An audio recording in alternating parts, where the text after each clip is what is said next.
Hello everyone, welcome to YouTube channel of Genius Public Inter College.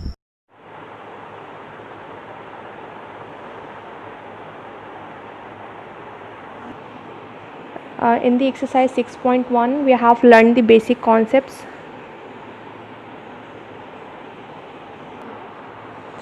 तो हमने exercise 6.1 में basic concept सीखे थे कुछ, उसी के बेसिस पे आगे मूव ऑन करते हैं। आज हम लोग पढ़ेंगे अगर हमारे पास ट्रांसवर्सल्स हैं तो उसमें एंगल्स कैसे इक्वल होते हैं या फिर कौन से एंगल्स इक्वल रहते हैं, कैसे हम उनके पेयर्स को लिखते हैं। So first of all what are transversal lines. ठीक है, ट्रांसवर्सल लाइंस क्या होती हैं सबसे पहले तो हमें वो पता होना चाहिए। तो ट्रांसवर्सल किसे बोलते हैं, यस बोलिए।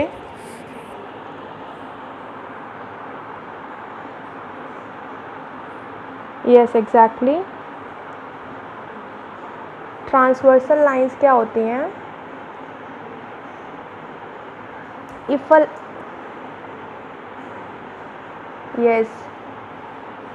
यस एग्जैक्टली, अगर कोई एक line, if a line intersects two और more lines at distinct points, अगर कोई एक लाइन दो या फिर दो से ज़्यादा लाइंस को इंटरसेक्ट करती है मतलब उसको किसी पॉइंट पे कट करती है, तो उसी लाइन को हम लोग क्या बोलते हैं? ट्रांसवर्सल बोलते हैं। So according to our definition here, A B is a transversal to line L and line M. A B क्या है? आपका एक ट्रांसवर्सल है लाइन एल और एम पर। तो ट्रांसवर्सल लाइंस क्या होती हैं? जब कोई एक लाइन किसी भी दो लाइंस को क्या करती है? इंटरसेक्ट करती है डिस्टिंक्ट पॉइंट्स पर। अब इसी ट्रांसवर्सल के बेसिस पे हम लोग कुछ एंगल्स पढ़ेंगे कि वो एंगल्स क्या हैं। First one is your corresponding angle. You have learn this in 8th standard as well. So could you tell me what are corresponding angles?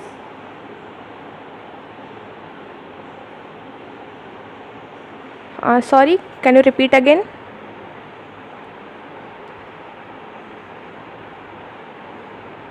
अच्छा, matching angles at the corner of transversal. Okay. In another way we can say corresponding angles are nothing but the angles on the same side of transversal. ठीक है, transversal की same side पर, but transversal की same side पर अगर देखा जाए यहाँ पर, तो ये ट्रांसवर्सल है आपका।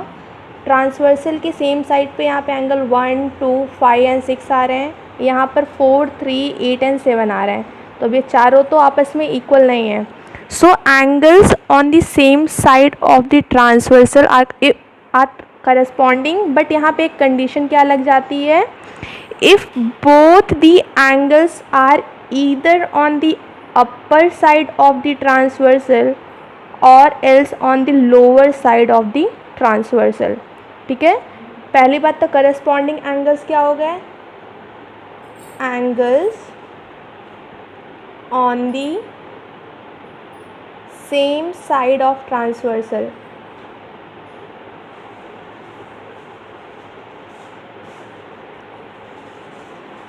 So here we can see that on the same side of transversal we have angle 1, 2, 5 and 6, and if we'll check out on this side, here we have angle 4, 3, 8 and 7 which are lying on the same side of the transversal.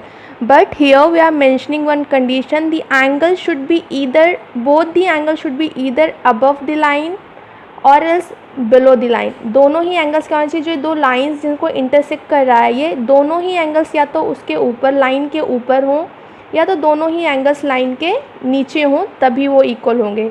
तो इस according कौन कौन से angles equal हैं या फिर कौन से एंगल करस्पॉन्डिंग एंगल्स आप बता सकते हो?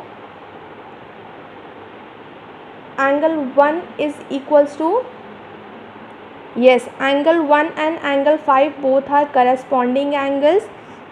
ऐसा क्यों है? Because here these two angles are satisfying are conditions that they are on the same side of the transversal. पहली कंडीशन सेटिस्फाई कर रहे हैं कि ट्रांसवर्सल की सेम साइड पर है, and the second condition is both are above the line. दोनों ही क्या है? लाइन के ऊपर हैं, that's why these two are equal. Next angle 2 is equals to, angle 2 किसके इक्वल है? एंगल 6 के इक्वल है, because again these two are on the same side of the transversal and both are below the line. ये भी देखो इस line के नीचे एंगल बना रहा है और ये भी इस लाइन के नीचे एंगल बना रहा है। So 2 and 6 are also equal. Next angle 3 is equals to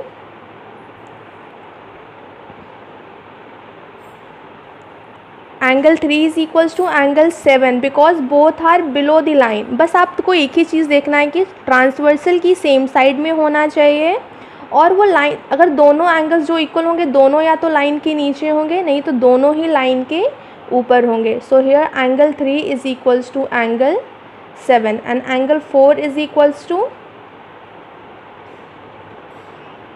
yes exactly, angle 4 is equals to angle 8. So all these four pairs are making corresponding angles. ये क्या है? corresponding angles बना रहे हैं, ठीक है। नेक्स्ट हम देखते हैं alternate interior angles। ये भी हमने बहुत अच्छे से पढ़ा था 8th स्टैंडर्ड में। अगर आपको याद हो मैंने एक हिंट भी दिया था इसको पहचानने के लिए कहाँ पे ऑल्टरनेट बन रहा है। Yes yes yes exactly, Z का, जेड अल्फ़ाबेट का हिंट दिया था।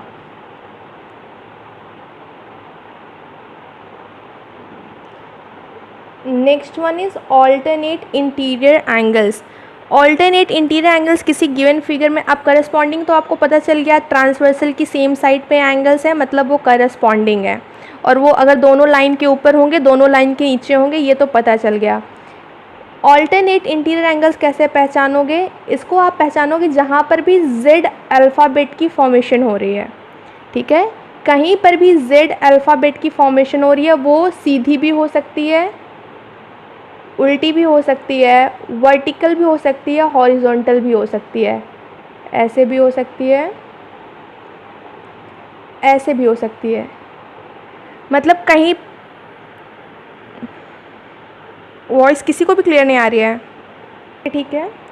तो फिर यहाँ पर क्या है, जेड फॉर्मेशन होना चाहिए, ठीक है। अब जेड फॉर्मेशन वो वर्टिकल, हॉरिजॉन्टल, उल्टा सीधा कैसे भी हो सकता है। देखते हैं यहाँ पर अपने फिगर में जो हमने बनाया है यहाँ पे जेड फॉर्मेशन कहाँ कहाँ हो रहा है।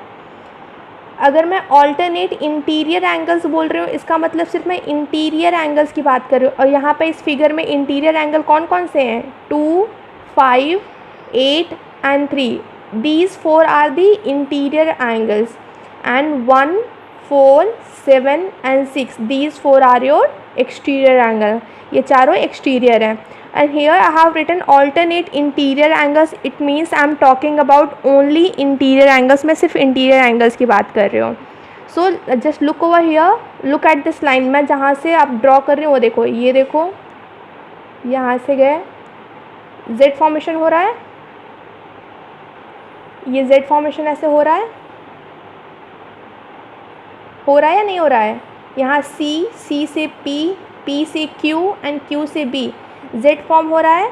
तो इसके जो इंटीरियर एंगल्स होते हैं ये वाले, ये एंगल्स इक्वल होते हैं। ये जो यहाँ पे कॉर्नर पे एंगल्स बनते हैं ये इक्वल होते हैं। तो उसके अकॉर्डिंग यहाँ पर इस Z में कॉर्नर पे कौन सा एंगल बन रहा है? 3, और यहाँ पर कॉर्नर पे क्या बन रहा है? 5। It means angle 3 is equals to angle 5। ये कॉन्सेप्ट देख लो, अभी यही कॉन्सेप्ट पूरे थ्योरम प्रूफ करोगे तो सब यही यूज़ करोगे। नेक्स्ट देखो, अगर मैं उल्टा जेड का फॉर्मेशन करूँ तो यहाँ से देखो ऐसे आ रहे हैं, इधर आ रहे हैं, इधर जा रहे हैं, D to P, P to Q, Q to A। सो यहाँ पर कॉर्नर एंगल देखो क्या बन रहा है? 2 बन रहा है। एंगल 2 इज़ इक्वल्स टू, यहाँ पर कॉर्नर एंगल क्या बन रहा है? 8 बन रहा है। So this is equals to angle 8। इतना यहाँ तक क्लियर है? Next is alternate. अभी तो हमने इंटीरियर एंगल्स देख लिया, अभी देखते हैं एक्सटीरियर एंगल्स।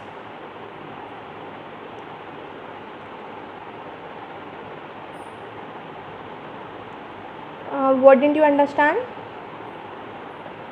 वो इंटीरियर एंगल्स जो इस लाइन के अंदर आ रहे हैं वो सारे आपके इंटीरियर एंगल्स हो गए, जो बाहर की साइड जा रहे हैं वो सब एक्सटीरियर हो गए। It's indicating the English meaning itself. English का मतलब, इंटीरियर का मतलब क्या है, जो अंदर है। एक्सटीरियर मतलब क्या है, जो बाहर है। तो जो अंदर है वो इंटीरियर हो गए, जो इसके बाहर हैं सब वो एक्सटीरियर हो गए। So next is alternate exterior angles. अब यस क्या बोल रहे हो?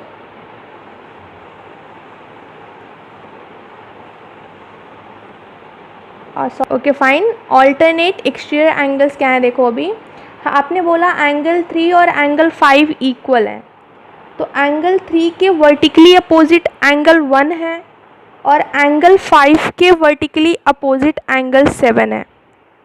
ठीक है, एंगल 3 के देखो यहाँ पे वर्टिकली अपोजिट क्या है, एंगल 1 है, और एंगल 5 के वर्टिकली अपोजिट क्या है, यहाँ पर एंगल 7 है। तो 1 और 7 भी आपस में इक्वल होंगे। एंगल 3 और एंगल 5 इक्वल है, तो एंगल 3 के वर्टिकली अपोजिट क्या बन रहा है, एंगल 1 बन रहा है। और एंगल 5 यहाँ पे, एंगल 5 के वर्टिकली अपोजिट एंगल 7 है, तो हम ये भी लिख सकते हैं angle 1 is equals to angle 7। In the same way here opposite to angle 2, angle 2 के वर्टिकली अपोजिट क्या है, एंगल 4 है, एंड एंगल 8 के वर्टिकली अपोजिट क्या है, एंगल 6 है। तो ये दोनों भी आपस में इक्वल होंगे। And look over here, all these are exterior angles, angle 1 and angle 7 these are exterior angles, and angle 4 and angle 6, 4 और 6 भी आपके क्या हैं, एक्सटीरियर एंगल्स हैं। क्लियर है ये? Next is angles on the same side of transversal.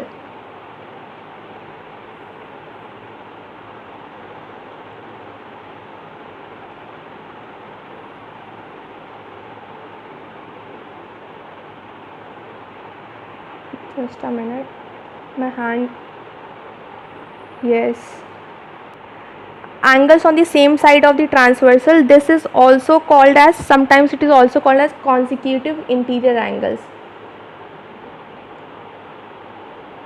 इनको हम लोग consecutive interior angles भी बोलते हैं, but basically we say that angles on the same side of the transversal। Now angles on the same side of the transversal मतलब क्या हो गया, ये तो अभी हमने करस्पॉन्डिंग में भी पढ़ा था कॉन्सेप्ट, बट यहाँ पर हम किन एंगल्स की बात कर रहे हैं, angles on the interior angles on the same side of the transversal. यहाँ पे एक वर्ड ऐड कर लो, interior angles on the same side of the transversal. सिर्फ हम इंटीरियर एंगल्स की बात कर रहे हैं। तो interior angles on the same side of transversal देखें तो इस साइड में कौन से दो एंगल्स आ रहे हैं, 2 and 5। It means angle 2 is equals to angle 5। Next क्या है, इस तरफ देखें तो 3 एंड 8 आ रहा है। मैं सिर्फ इंटीरियर की बात कर रही हूँ। अगर angles on the same side of the transversal बोलेंगे तो यहाँ पर 4 भी है, 3 भी है, 8 भी है, 7 भी है। But here I have written interior angles on the same side of the transversal, so we have only angle 3 and angle 8। Here angle 3 is equals to angle 8। Is it clear up to here?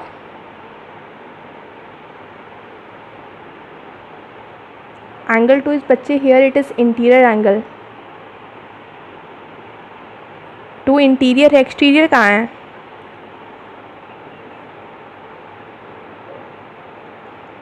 Clear है? अभी आगे move करें। Okay, next moving on to the theorem. Look in your text book. Okay, just listen about the 2 axioms. 2 axioms हैं आपके, axiom 6.3 and axiom 6.4। Both of them are very important and we are going to use them in each and every theorem. दोनों axioms का statement हम पूरे theorems में use करने वाले हैं। तो एक्सियम 6.3 आपका क्या कहता है, if transversal intersect 2 parallel lines.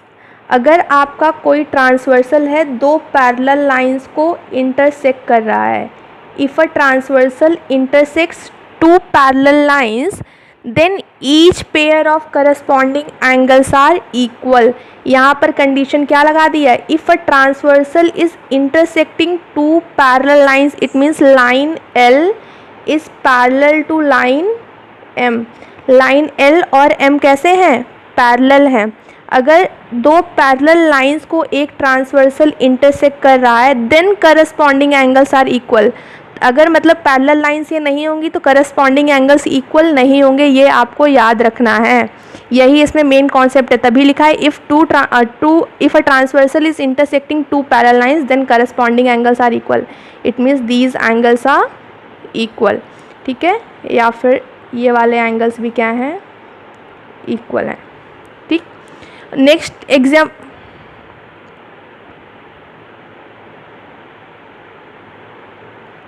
क्या हो सकता है?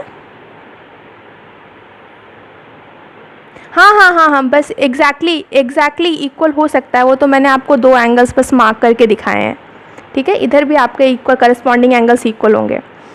एंड एक्सियम 6.4 क्या आपका बोल रहा है?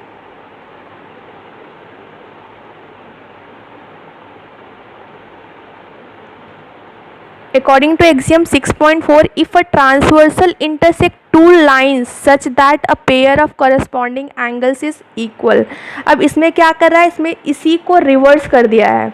इसमें बोल रहा है अगर एक ट्रांसवर्सल किसी भी दो लाइन को, हम अब ये नहीं लिखा है कि पैरेलल लाइंस को, अगर एक ट्रांसवर्सल किसी भी दो लाइन को इंटरसेक्ट कर रहा है और उनके करस्पॉन्डिंग एंगल्स इक्वल गिवन है, आपको ऑलरेडी गिवन है कि ये दोनों एंगल्स इक्वल हैं, ये एंगल्स इक्वल है, ऑलरेडी गिवन है कि उनके करस्पॉन्डिंग एंगल्स कैसे हैं, इक्वल हैं, ठीक है। एक ट्रांसवर्सल, कोई भी ट्रांसवर्सल किसी भी दो लाइंस को इंटरसेक्ट करें, now it is not given that it is intersecting only parallel lines, ऐसा कुछ नहीं गिवन है, किसी भी लाइन को इंटरसेक्ट कर रहा है और ये गिवन है क्वेश्चन में कि it's corresponding angles are equal, then we can say that these two lines are parallel. तब हम ऐसा बोल सकते हैं कि ये दोनों लाइंस कैसी हैं, आपकी पैरेलल हैं। एक्सियम 6.3, 6.4 एक दूसरे के कॉन्वर्स हैं। 6.3 में ये बोला गया कि अगर एक ट्रांसवर्सल दो पैरेलल लाइंस को इंटरसेक्ट कर रहा है तो उनके करस्पॉन्डिंग एंगल्स इक्वल होंगे। और 6.4 बोल रहा है कि अगर एक ट्रांसवर्सल किसी भी दो लाइंस को इंटरसेक्ट कर रहा है और उनके करस्पॉन्डिंग एंगल्स इक्वल हैं, then these lines will be parallel. For example, if suppose that in a question you are asked to prove that two lines are parallel to each other, अगर मैं यही इसी क्वेश्चन में दे दूं कि आप prove करो कि line L and M parallel है, तो लाइन L और M पैरेलल प्रूव करने के लिए अगर आप ये प्रूव कर दो कि इनके करस्पॉन्डिंग एंगल्स इक्वल हैं तो ऑटोमेटिकली लाइन L और M पैरेलल प्रूव हो जाएंगी। क्या ये क्लियर है कॉन्सेप्ट आपको? Yes. Axiom 6.4 is Axiom 6.4 is exactly the converse of 6.3। 6.3 में बोला गया कि अगर लाइंस पैरेलल है तो करस्पॉन्डिंग एंगल्स इक्वल होंगे। सिंपल लैंग्वेज में बोलूँ तो यही है। Axiom 6.3 में बोला गया लाइंस पैरेलल है तो करस्पॉन्डिंग एंगल्स इक्वल होंगे। अब 6.4 ये बोल रहा है कि अगर करस्पॉन्डिंग एंगल्स इक्वल हैं तो लाइंस पैरेलल होंगी। अगर किसी भी जगह पे अगर आपको करस्पॉन्डिंग एंगल्स इक्वल दिए हुए हैं तो लाइंस ऑटोमेटिकली क्या हो जाएंगी, आपकी पैरेलल हो जाएंगी। सिंपल लैंग्वेज में यही है। क्लियर है ये? आगे मूव करें। Okay, next moving on two theorems. Theorem 6.2 देखिए, अब यहाँ से प्रूव करना स्टार्ट करेंगे और यहाँ पे हम अभी तक जो कॉन्सेप्ट पढ़ा है हमने उसी का यूज़ करने वाले हैं। तो अब देखो, ध्यान से देखो।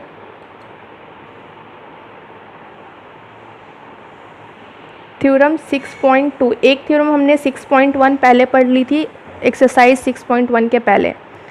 थ्योरम 6.2 में क्या बोला है, स्टेटमेंट क्या गिवन है? If a transversal intersect two parallel lines then each pair of alternate interior angles is equal.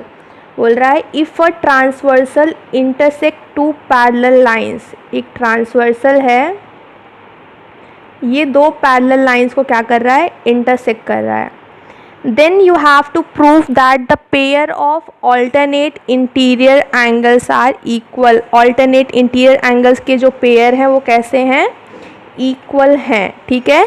तो यहाँ पर पहले देखेंगे गिवन क्या है अपने को।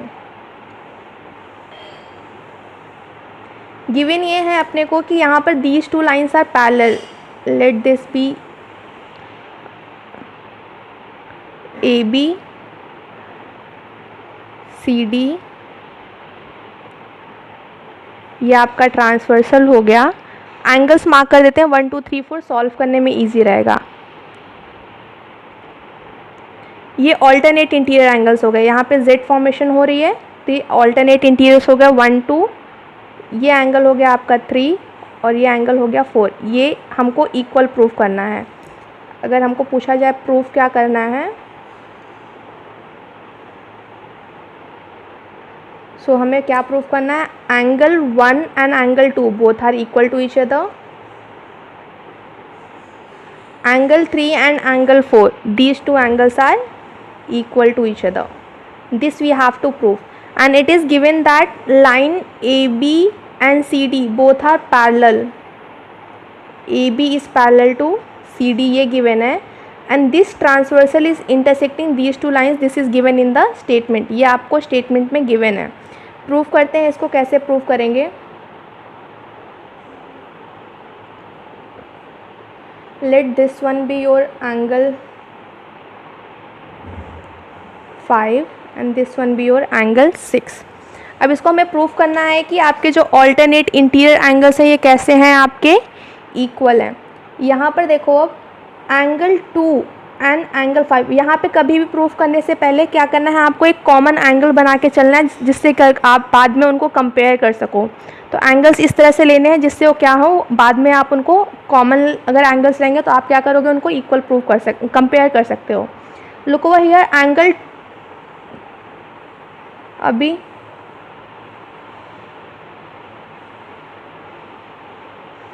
Here angle 2 and angle 5 both are equal to each other. क्यों इक्वल है?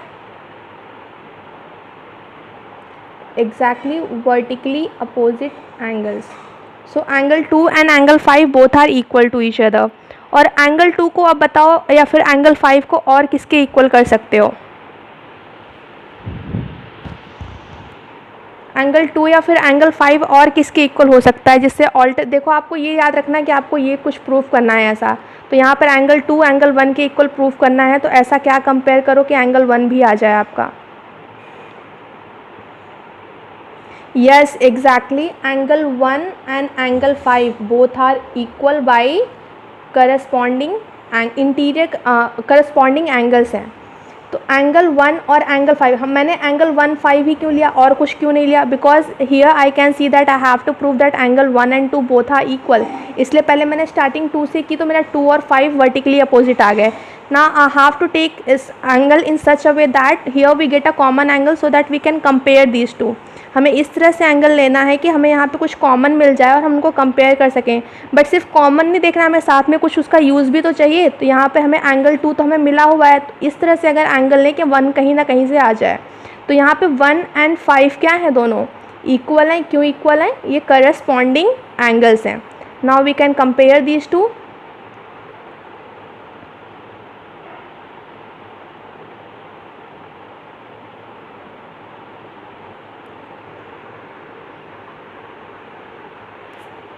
हाँ, तो अब वो आप पे डिपेंड करता है कि आपने पहला एंगल कहाँ से क्या इक्वल लिया है ना। मैंने पहले ही 2 एंड 5 इक्वल ले लिया है।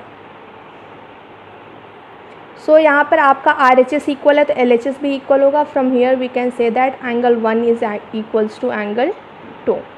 ये प्रूव हो गया। इन द सेम वे आप दोबारा से क्या लिख सकते हो, angle 3 and angle 6 both are equal. Same reason, vertically opposite angles. 3 and 6 equal है। अभी 3 को किसके इक्वल प्रूफ करना है, आपको 4 के इक्वल प्रूफ करना है। तो 4 के कॉम्बिनेशन में कुछ आ सकता है, आपको यहाँ पर 6 को एलिमिनेट करना है। तो 4 और 6 के कॉम्बिनेशन में देखो कुछ आ सकता है।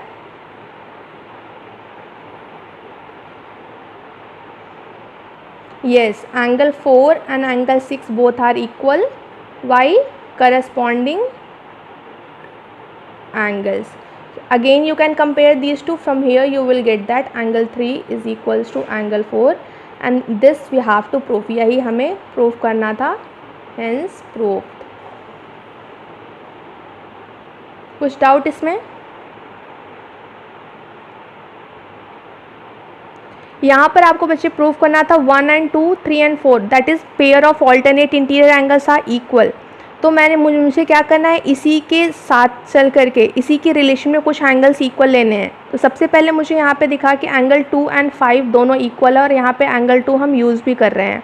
तो मैंने क्या किया, एंगल 2 और एंगल 5 को इक्वल लिख दिया because these two are vertically opposite angles. Now here you can see that you have to prove that angle 2 is equals to angle 1।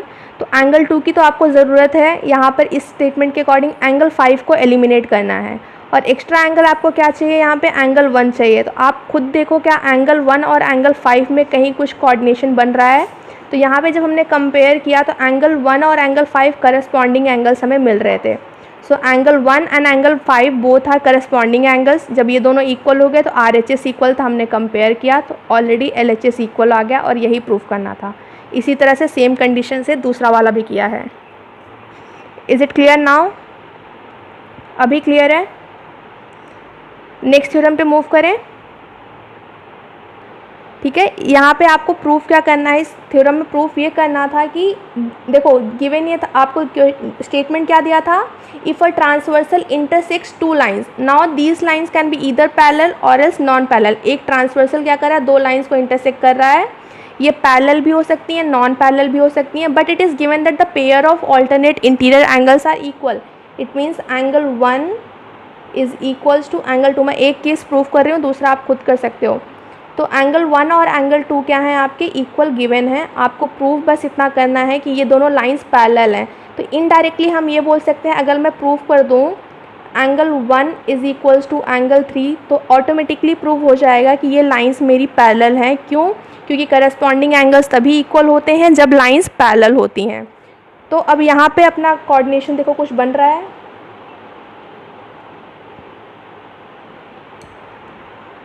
See again angle 2 and angle 3 both are equal। क्यों equal है? Vertically opposite angles.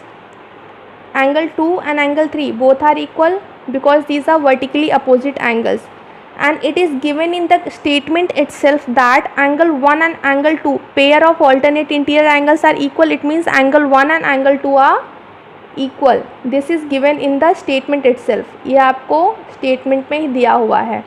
यहाँ से अगर compare कर लें, इसको लिख दो ऐसे, angle 2 is equals to angle 1 लिख दो, कंपेयर करने में ईजी रहेगा। Let this be 1, this be 2। now compare these two equations। if LHS is equal तो RHS भी equal होगा।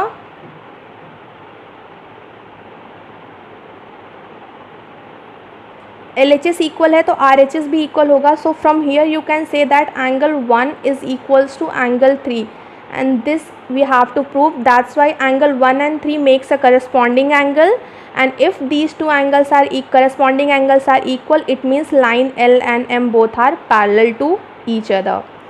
ये स्टेटमेंट नीचे लास्ट में एक लिख दोगे। इतना क्लियर है?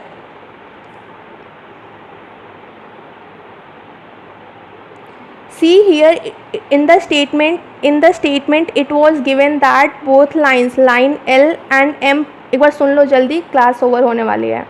line L and M both are parallel to each other, sorry, transversal is intersecting two lines and we have to prove that these two lines are parallel। ये given था कि pair of alternate interior angles equal है, तो मैंने लिख दिया यहाँ पे 1 और 2 equal है, ये given है।